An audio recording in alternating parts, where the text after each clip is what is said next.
Police say he's a car thief who made a bad choice picking the driver who had a gun.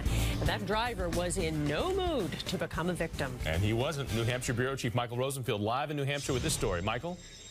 And this all started with a driver just sitting in his car when out of nowhere a stranger got in, and this could have ended in a violent encounter.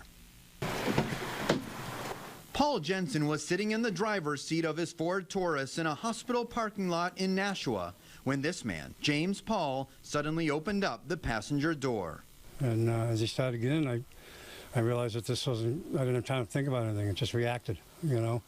By the time he got in the car, I had my weapon out and pointed at his head. Jensen had his loaded 9mm within inches of the stranger's head. I was basically like this with my gun, right at his head. Get out of my car.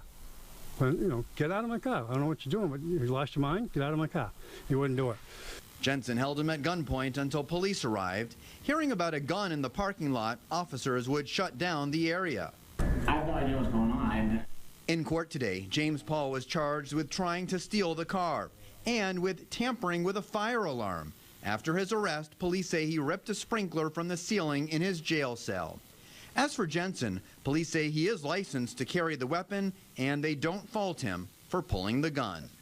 Based on the fear that Mr. Jensen had, and based on his actions, it does appear that it was appropriate. When they said he didn't have a weapon, but I don't know that. You know, you don't have time to think about it. You have to either react, or you're either a victim or you're not.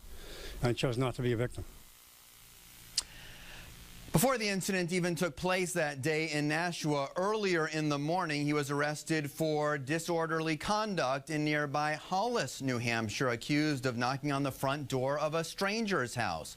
Police aren't sure what triggered this odd behavior and series of crimes. Live in Manchester tonight, Michael Rosenfield, WBZ News.